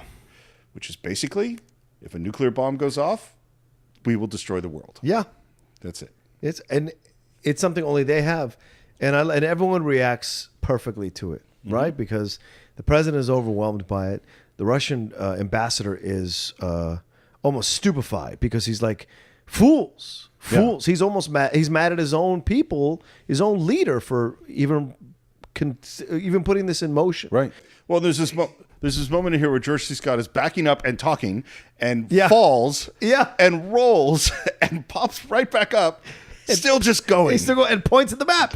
It's an obvious commie trick, Mr. President. We're wasting valuable time. Look at they going. They're getting ready to clobber us. And they cut there because he was not supposed to fall at all. But it works. The fall is astounding. It's like just an amazing moment. And by the way, so Kubrick's technique with directing George C. Scott is very much what he did to Nicholson. Is that George C. Scott did not want to go this far. He wanted to play it sort of straight and serious. Right. And they just did take after take after take until the actors get pissed and angry and crazy, like, well, this is what you want, until he goes out of control, and Kubrick's like, yes. That is what I wanted. That's what I want. And you can see it. He is exploding, in this movie. But it works because Kubrick has laid the foundation for that character to exist in this panorama of nuttiness. It makes sense. And we get to this moment where we talk about we have to keep up with their doomsday device because we cannot have a doomsday gap. Yeah, we cannot have a doomsday gap. And then the question is, well, have we tried to get a doomsday device? And they say, Dr. Strangelove. There it is. Right, Dr. Strangelove. How are we doing on this? And now we get... Wow. There's really not words to describe this performance from Peter Sellers. Well, genius, I would think. Sure. Yeah, it's fantastic. But it's great. It's insane. It's out rolls this guy in this wheelchair with this black hand and these weird glasses and this great hair with this German accent, and he is just like eight kinds of crazy. Mr. President, it is not only possible, it is essential. That is the whole idea of this machine, Deterrence is the art of producing in the mind of the enemy the fear to attack. And so, because of the automated and irrevocable decision-making process which rules out human meddling, the Doomsday Machine is terrifying. It's simple to understand and completely credible and convincing. Gee, I wish we had one of them Doomsday Machines, Stainsy. Right, which is a play on the fact that Germans were the ones that were able to sneak out and then helped with the nuclear war effort on the American side. This is Werner von Braun. I mean, we saw a different version of Werner von Braun in Right Stuff. This is another. This is some crazy German still in love with his Fuhrer, obsessed with war. I mean, it's an insane performance. The fact that his hand is involuntary, to me, I really believe very firmly that Mel Brooks stole this for what's his face in Young Frankenstein. I forget, because it's almost the same. The patch over the eye. You're right. Because with the sunglasses, but the arm, the black in the glove, totally involuntarily doing what it wants to do. That kind of thing. Even the salute is there. He does a little salute even in Young Frankenstein. So yeah. So what? Small bit of trivia: the black glove is Kubrick's glove that he used to adjust lights. that Sellers just said, "Let me have that." Here's a question for you: why is this movie called Dr. Strangelove? Or even bigger, why is this movie called Dr. Strangelove? Or How I Learned to Stop Worrying and Love the Bomb? It's a good question. He's not a big character. No. He's not in the movie that much. No, but he is the guy that when they have the conversation, he is the guy because they verify the Doomsday Machine through him because he is the guy, he symbolizes the people who created this whole situation. Right. If they hadn't created the bomb, we wouldn't be in this fucking situation. Right? Both sides wouldn't have it. This whole detente that's going on, this whole possibility now with Ripper's actions, none of this would be happening without Dr. Strangelove. And How I Learned to Stop Worrying and Love the Bomb. This whole idea is there, right? It's like, well, fuck it. If we got to live. So how we got to figure this out, however we can figure this out, which is what George C. Scott's plan is the whole time, trying to survive this thing. Yeah, I've been thinking about it a lot, and I think you really put your finger on it right at the beginning when you talked about all the names. Yeah. Is that Strange Love? Yep. This guy, what is Strange Love? Because this is not an accident. It's a weird name. It is. And this is Kubrick. So, Strange Love. And I think we started with this refueling that was very phallic and sexual. Mm-hmm. We have George C. Scott, who's very sexual. And we have the ending that we're going to get to about the mines and 10 women to one guy. Yeah. And Strange Love. And I think it is the strange love we, particularly men, have for power. That's fantastic. And how we learn to stop worrying and love the bomb. Right. And this is all about, back to Tarantino's dick. Exactly. Is that I think the George C. Scott and Dr. Strangelove and General Ripper, they have hard-ons for violence. Yep. That's what strange love is. That's what drives a patriarchal society is violence. I suppose it does. I can't argue the point. That's why I like hanging out with the bonobos, man. It's like let's have a matriarchal society, because the idea of loving power, Listen, there are pros and cons with both. I would say there are pros and cons with both. We've tried one for a long time. Sure. I'm happy to try a matriarchal society, see what happens.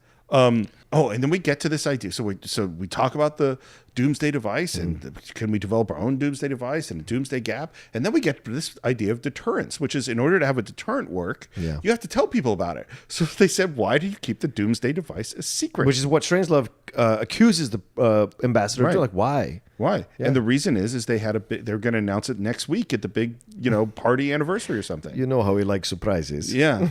And the thing is, that makes perfect sense too. Of course it does. Because of course you announce the thing when it's a good time to announce the thing.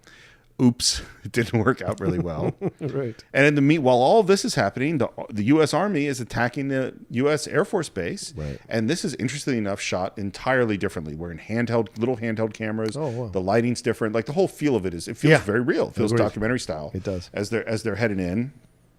And Ripper is standing up and firing that machine gun out the window. And after this little bit of battle, this is where he gives finally the information about when he discovered the Russians trying to steal our precious bodily fluids. Ah, yes. Jack, listen, tell me, Jack, when did you first develop this theory? Well, I first became aware of it, Mandrake, during the physical act of love. Huh. Yes, a profound sense of fatigue, a feeling of emptiness followed. Luckily, I was able to interpret these feelings correctly. Loss of essence. Huh. I can assure you it has not recurred, Mandrake. Women sense my power, and they seek the life essence. I do not avoid women, Mandrake. Yeah. But I do deny them my essence. Yes. Sex. It all comes down to sex. Yeah. The whole movie. And again, it's if you cast anyone other than Sterling Hayden, because he just delivers this as this is the most serious and honest and like truthful thing he could possibly say. I do not avoid women, but I do deny them my essence. Yeah. And and fluoridation's also a problem. Fluoridation, right, when the liquids. Yeah, it's also a problem. There is a huge group of conspiracy theorists about fluoridation, by the way. Jesus. And at this point, Mandrake is really starting to stand up to him. Yes. He wants to recall the wing. He wants the codes. He's still trying to be reasonable about the whole thing. And you can see Ripper starting to lose it. Yeah. And he asks Mandrake, have you ever been a prisoner of war? And Mandrake has. Yeah, he says yes. And he asks, have you been tortured? Yeah, he's been tortured. Yeah. This British, proper, polite person seems like has been through more than Ripper has ever been through. Oh, yeah, of course. Yeah. And I love... Which is, once again, a very subtle stab at the whole idea.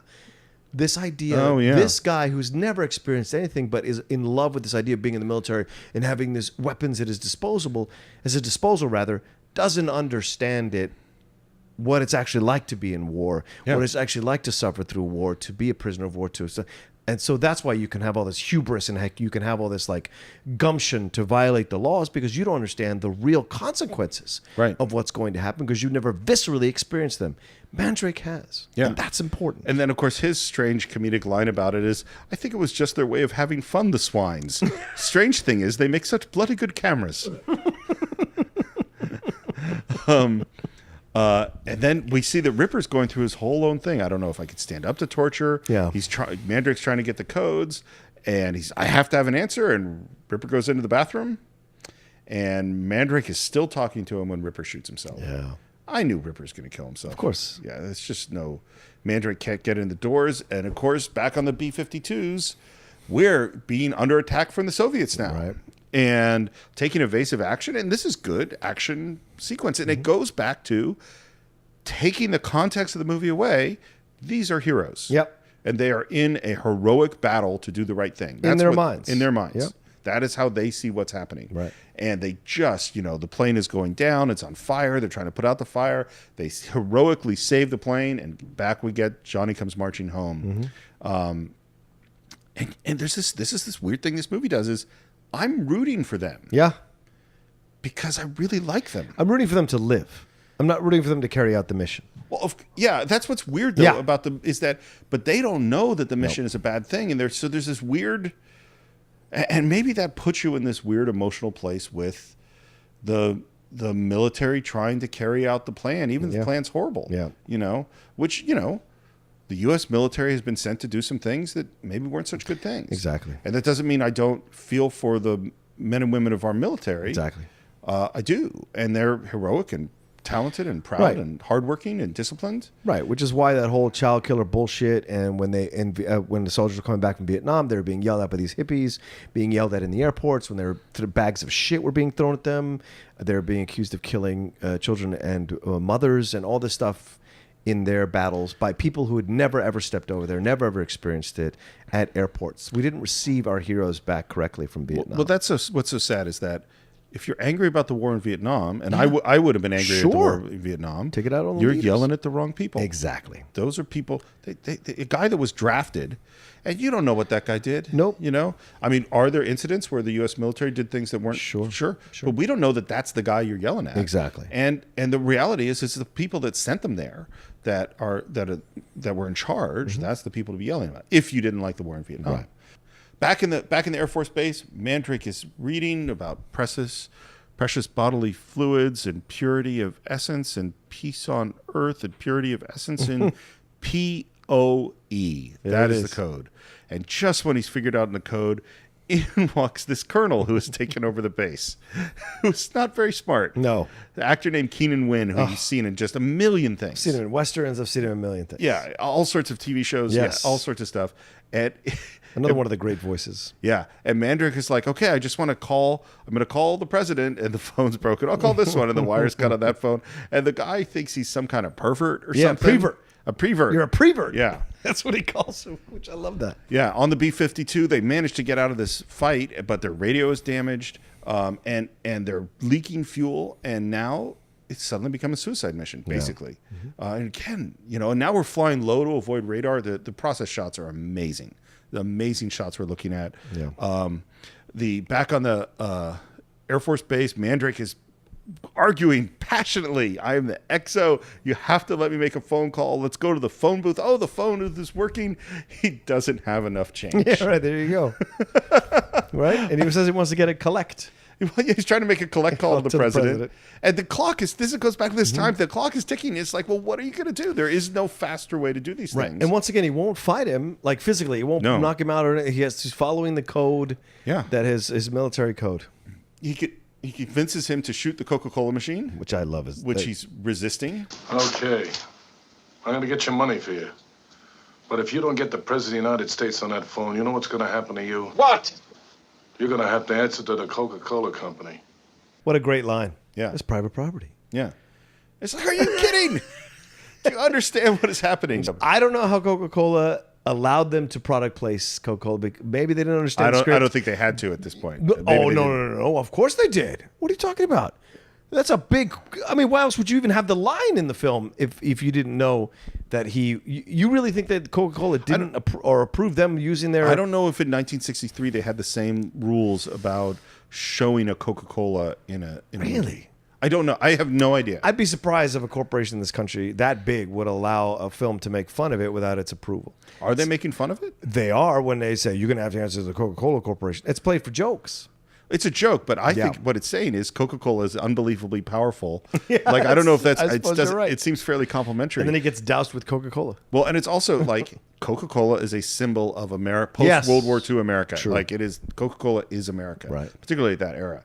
And yeah, he gets doused with Coke, and now we cut to the war room. Mm-hmm.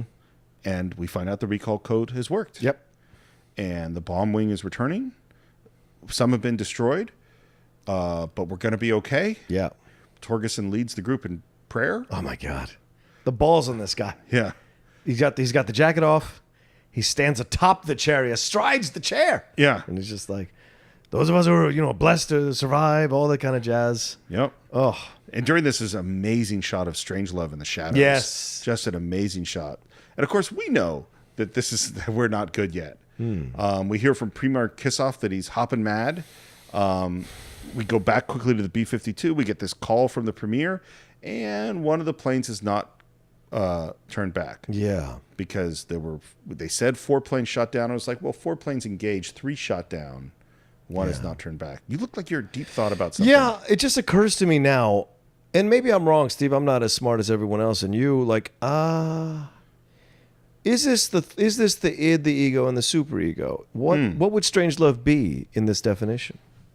I don't think we're in the id, the ego, and the superego. No, which the president, Buck, and Dr. Strangelove in that war room. The 3 representatives of the American side of things. Well, because the id seems Buck. Yeah, I mean the id is the full passions and desire. Yeah, and the superego is the logical. Which is the president? Which would be the president. But I don't think Strangelove is the ego. You don't? No. Okay, define the ego. I'm not sure if I can as well. I feel like he is. Okay. Possibly. Okay. Because of this, it makes me think of it because of what you said, the shot in the shadows. Yeah. He's watching it all, and he's getting off on it. Yeah. He's getting off on it. Yeah. I don't know that I can give if I wish I had a better ego definition at my fingertips. Okay. I'm going with that. You sold me. All right. Anyway. So yeah, one of the planes doesn't come back. Yeah, or and isn't accounted for. And of course, Torges is like they're lying about the 4th plane. Right. I smell, Mr. President. Once again, Mr. President, I smell a Russian trick. It's just so and now we're trying to find out, is this going to set off the Doomsday Machine? We're on the phone again, and basically he says, send your whole entire air defense to stop this one plane. And this is where we get into. There's no point of being hysterical. This is this is where this thing happens. Yeah. And they say, this is the primary target. This is the secondary target. If you just go to those places, there's no way you can't stop them. Except we're back on the B-52. They're running out of fuel. They can't get to either the primary or the secondary. Right. They pick a new target that they can get to, which means all the Russian planes are going to the wrong place. Yeah, exactly. I wonder at what point, because you haven't seen it as much as I have. At what point do you start to go, oh shit, this isn't going to work? Like, do you ever do that? Because in most movies, the good guys win. We don't usually destroy their Earth. Well, this is why the movie is unique, because half of you is cheering for them to be stopped in the war room, to stop the plane from what's happening in the war room, right? The other half of you admires the gumption and Yeah. ingenuity Sure. of these American military men figuring out how to carry out their mission against all odds and against unforeseen circumstances. Absolutely. Right? The loss of fuel, then the bay door that doesn't open. Yep. All of it, you admire that. And that's what I enjoy about the film is the film doesn't let you go easy black and white. Well, absolutely. complex. Well, and if you're rooting for what's good for the planet, Yes. what you are rooting for is for the Russians to kill Slim Pickens and his crew. Yes. That is the outcome. And how can you hope for that outcome? Because Right. you like these guys. Here's what I equate it to. And you don't play fantasy sports, I'm sure, but in No. fantasy sports, you have to choose players I sometimes. totally get what you're going to say. Yes. You have to choose players sometimes that are going to play against your team. When you're watching your team, you want your team to win, but you want the player from the other team Right. to do really well. Right. And still lose, but do really well. Is there some way he could score 7 touchdowns? Exactly. But we still win. But we win. Yeah. That's what you want. Yeah. And that's what I feel like when I watch the movie. It's a very, very strange split. And we go back to the war room, and then the president asks, is there a chance for this plane to get through? And this is the ultimate George C. Scott. He has gone round the bend. Yeah. And the glee and excitement that he shows in how this plane could fly through it. It gets real low if the guy's really good, you know. If the pilot's good, see? I mean, if he's really sharp, he can barrel that baby in so low. I mean, you ought to see it sometime. It's a sight. A big plane like a 52. Vroom! It's jet exhaust frying chickens in the barnyard. And he's literally beaming, he's Yeah. glowing with excitement because he's just got a hard on for the U.S. Air Force and isn't going, oh shit, Right. until the end when he realizes what he just said is the end of the world. Yeah. Yeah, but has he got a chance? Has he got a chance? Hell, you... Finally. Yeah. It dawns on him finally. Yeah. Back to the plane. We're on our final bombing run. We're getting closer and closer. You see the train, because all these guys know they're going to die. Yeah. And they are, with their last bit of life, following their training to do what they believe is the right thing. Yeah. And it is heroic and also very scary. Mm-hmm. And I always wonder, too, it's like, man, are there guys that are in those bunkers who've gone through all the psychological training Mm-hmm. and inside know they would never do it? You know? Like, what It's is a good question. what is the moral choice? I think you never know what you're going to do till you're in that moment. Yeah, because if you really think about, like, this could be killing millions of people. Yeah. You know, what is the... Yeah. You know, and it also, one of the interesting things that is that how do you value an American life or a life of your country versus a life of the other guys? Right. Do you value that American lives are worth everything and they're worth nothing? Yeah. Or do you value that it's even? Or do you know, and those are hard things. I mean, I know where I am on this, Right. but they're hard things to contemplate. And mostly, you know, there's no question that in this film, most of the people will value an American life higher than a Russian life. Yeah. Well, because we haven't got exposure to any Russian lives other than a phantom premier and the ambassador, Right. who is constantly taking pictures when he Right. shouldn't be taking pictures. Well, and not just in the movie, but America at this time. Yeah, sure. You know, Right. Very good point. Calling them the Yes. Ruskies. Yeah. You know, they were the evil empire. They were the bad Right. guys. Right. You know, and so we don't really care too much about bad Yeah. guys. You know, like an interesting statistic about Vietnam, if you ask most Americans about Vietnam, how many people were killed in the Vietnam War? And if they know a number, most Americans will say 50,000 people. 50,000 people or it's 49,000 something, but that's the number of Americans killed in Vietnam. Ah, right. The number of Vietnamese is somewhere between 1.5 and 3 million people. Wow. Yeah. Right. Yeah. So, but we don't talk about that number because that's not us. Right. You know? Right. Okay. And every country's guilty of that. Absolutely. No, Yes. this is, we form groups. Yes. You know, and it's us and them is very, very natural to humans. Yep. And sad, but natural. Yep. So we're heading in. The miles are counting down. We're running out of fuel. It's a problem with the bomb doors. They're not working. We see James Earl Jones. Man, he's a good actor. Yeah, he he is. does really well in this scene. And he's going through the steps, and we're trying the explosive bolts, and we're trying to reset it. We're trying to repower it. And Slim says he's going down below, and he goes into the bomb bay door. We see the two big bombs named Hi There and Dear John. This is like a perfect shot. It really is. And he mounts that one fucking bomb, and he's waving his hat at some sparking things, and we're hearing the crew talking, and the countdown is going down. By the way, one of the crew members sounds like William Daniels. Oh.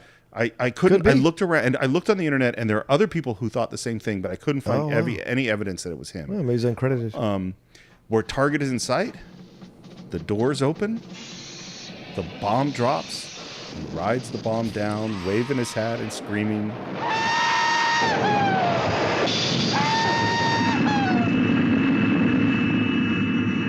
Hey, what about Major Kong?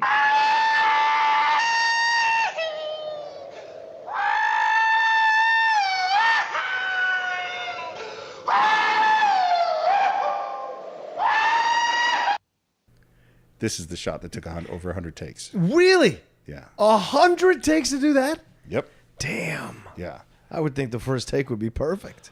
Look, first of all, it's Kubrick, and second of all, it's a magical shot. It is, and it's a fun scene to play. Good God, as an actor watching that, you're just like, that would be it's just a choice thing to play. I mean, that it's scene. Straddling the bomb. You can't get more phallic than that. Right. Plus cowboy rodeo. Yeah. And just there's something like riding a nuclear weapon to your death. Something manly about it. Come on, there's something about it. No, I agree. There is some. There it is. If you're gonna go, right. This is the way to go. Exactly. Or it is a way. Because it is immediate. Yeah. There is you are immediately dust. And by the way, the way they shot this was a late decision. They weren't going to open the bomb bay doors. Yeah. I don't exactly understand it, but Kubrick went to them and said, "I want to open these," and they were all sealed. They had to build it all new to open it, and they had 48 hours to do it. Wow. But 100 takes to get that shot. It is a remarkable shot. And what I like about it is it's not on purpose. Slim is on there trying to fix it. He fixes it, but it happens to drop. Yep. Right before he fixes, or right after he fixes it, which is the timing, and it sets everything up, and he just goes with it. And his reaction is just so fucking brilliant, taking the hat off and slapping it like a horse. By the way, I didn't know there was a handle on the nuclear bomb that he could just hold on all the way down. Listen, he's a good rodeo guy. He's a good rodeo guy. He's got very powerful inductor thigh muscles. That's probably true. I just think it's so iconic, and once again, it lets you know this is a comedy, but it's comedy with real consequences. Well, it's very real. Because at this moment now, if you didn't know, because the whole time you've been going, well, they can't blow up the world. Apparently they can, because the nuclear weapon just went off. Yeah. And I love that then we cut back to the war room in this quiet moment. And what's interesting to me is, like, if we believe what we've been told, there's this doomsday device that's going to destroy all life on Earth. The people who are talking in the war room right now, they're already dead. Yeah. They just don't know it yet. Right. And what do they get into a conversation? How many women, how many women to men, and the looks, a misogynistic conversation the whole time. Horrible conversation. Yeah, terrible about how their needs are going to be. Once again, it's an indictment on masculinity, the film as well. That is definitely an undercurrent there. Absolutely. Doctor, you mentioned the ratio of 10 women to each man. Wouldn't that necessitate the abandonment of the so-called monogamous sexual relationship? I mean, as far as men were concerned. Regrettably, yes. But it is, a sacrifice required for the future of the human race. I hasten to add that since each man will be required to do prodigious service along these lines, the women will have to be selected for their sexual characteristics, which will have to be of a highly stimulating nature. They just want to have harems that then go bang any woman they want. Yeah, Strangelove comes out of the shadows and he says, well, we could get in these mines. And he seems to have worked a lot of this out. Yes, he has. And the more he talks about it, and 10 to 1 women, and Torgerson gets excited. That's and the ego, damn it! Gets excited. And then as he gets more excited, his hand goes out of control and he's biting his own hand. And then Strangelove rises from the wheelchair, gives the Nazi salute, and says, like, Mein Führer, I can walk! But everyone gets their moment, because I think that's when the premier starts escaping and takes the picture. The ambassador, because he's still fighting the war. Exactly. Like you just said, like you said earlier, Steve, they're still playing their stupid little games. He's still playing. He's taking the pictures because if they do go into the mines, he wants to have knowledge of all this kind of stuff against to help his people. Yeah, which makes sense. He wants to help his people. As much as we may hate him on the American side, he is doing what he needs to do to save his people. So I mean, he's doing what he needs to for him. But yes, by the way, this moment, I hate this moment in the movie. The way he stands up. I think it's stupid and it's cliche, and it almost kills the movie for me. Wow. I really do feel I get it. I don't. It's weird, but Strangelove is over the top. But it's the one moment of over the top comedy with him, right? That almost destroys the movie. Well, because the thing is Mandrake's behavior and the president's behavior and Slim Pickens and really everyone else is all based in reality. A semblance of reality, yes. And Strangelove is a crazy, insane character. Yes. And I do agree, but I think for me, it doesn't ruin it for me because the movie's so like, oh, the world is destroyed. Yeah. So like, it's so insane what has just happened that this sort of matches it because after Mein Führer, I Can Walk, cut to nuclear explosions. Yeah, that's right. To the song We'll Meet Again. We'll meet again. Don't know where. Don't know where. Don't know Which where. we won't. Don't know where. Don't know when. Yeah. Right. We're not meeting again because the world has been destroyed. Yep. I don't know what the darkest movie of all time is. And there are movies that are much more upsetting and disturbing than Dr. Strangelove. Sure. But the world is destroyed in this complete, this expression of the banality of evil. And this is like, it's not even evil. There's not even really evil in this. I mean, there's one crazy guy who starts the process, but really it's just human idiosyncrasies that lead to the end of life on Earth. Which is how it's going to happen. Hopefully not soon. Well, maybe, but human idiosyncrasies are what's going to sink us in the end. It is so that just, incompetence is going to do it. Incompetence, inefficiency, bad communication, and again, I look at Hubris. our current presidency and it makes me very scared. Yeah. Yes. So I don't know. I don't like the word final thoughts. On this, for this episode. What are your thoughts? Don't know where, don't know when. My final thoughts are basically, this is a film, if you haven't visited in a while and you're a little bit older, I would recommend you revisiting, especially what's happening in our current political climate, current international climate. I think it's an important film to revisit, to remember the fact that this film is almost 50 some years, 55, almost 55 years old. Yeah. And yet it still resonates today. And the thing we always talk about, and I always say on the Cine-Files, is a classic film is classic because you can watch it at any time in your life and get something completely different out of it, depending on where you're at in your life and also what's happening in your world. And this is one of those films that absolutely qualifies. It is an incredibly noble film, and also a film that showcases incredible incompetence and stupidity and foolishness and the hubris of man. And this is what I enjoy about the film, is it explores it in a way that's not insulting. It explores it in a way that's intelligent, yet so base in his comedy at times, because we are base as a gender, as a race, and then as a gender as well. So the combination is so perfectly done in this film. And what you said earlier, Steve, at the beginning of this podcast, it is a unique film because of that. Because I don't think there's ever been anything that has walked that line so incredibly perfectly as Stanley Kubrick does in this film. And it's also a great film to watch for these incredible performances from a lot of these actors that are in their prime, with George C. Scott and Peter Sellers, and then you have a great Sterling Hayden as well. And so to me, these are the things that make the film so incredibly fun and believable and unsettling at the same time. I think for me, I think there's a misconception in the world that comedy is not serious. Ah, good point. And there is comedy that's not serious. Watching The Three Stooges is not terribly serious. Or Jim Carrey, yeah. Yeah, there's comedy that's going to be silly, and we're going to enjoy some puns and plays on words, and all that is true.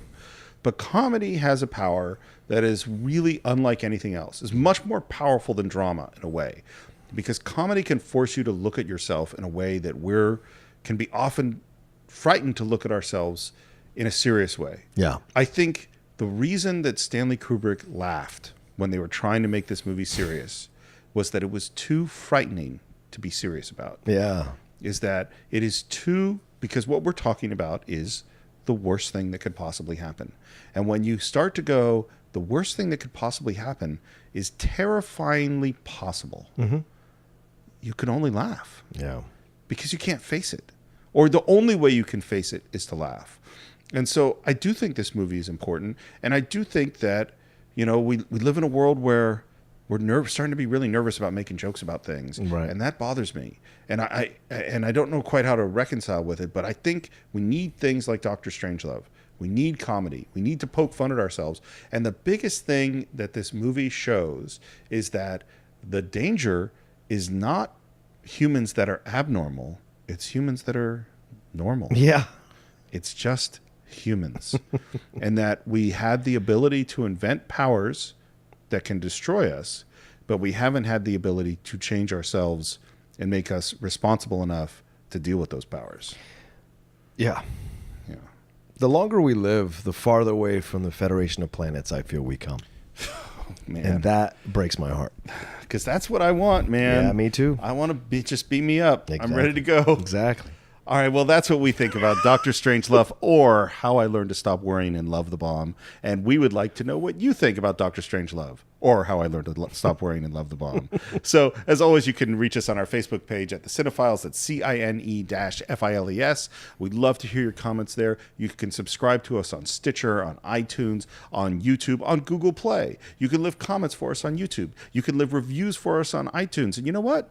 We haven't gotten a lot of reviews lately. Oh, no. I know we got a lot of new users and a lot of new listeners. I think you should leave some reviews. Yeah. The fate of the world might depend on you reviewing the Cine-Files. Yes. We'd love to have you join us on our Patreon page. To do that, you visit the patreon.com/the Cine-Files. If you are interested in any of the movies that we talked about on this show, you can listen to every single one of our podcasts and buy all of the movies we talked about on our website, which is cinefiles.net, CINE-FILES.net. It's a great website. We're really proud of it. And as always, you can reach me on Twitter at SRMorris. John, where can they reach you? You guys can always reach me at The Rocha Says, ROCHA, on Twitter and on Instagram. And let me know what you thought about the film. If you haven't seen it or haven't seen it in a long time, tweet at us. Let us know what you thought. Because one of my favorite tweets that we get every week is when people tweet at us and go, I listened to your podcast. I'd never watched the movie, and I went back and rewatched it and really enjoyed it through your explanation of the film or analysis of the film, and that's always nice. Yeah, it makes my day. Yeah, I'd love to hear all that stuff. Yep. So I think that's it for this week, and we will see you next time on the Cine-Files, if the world is still around.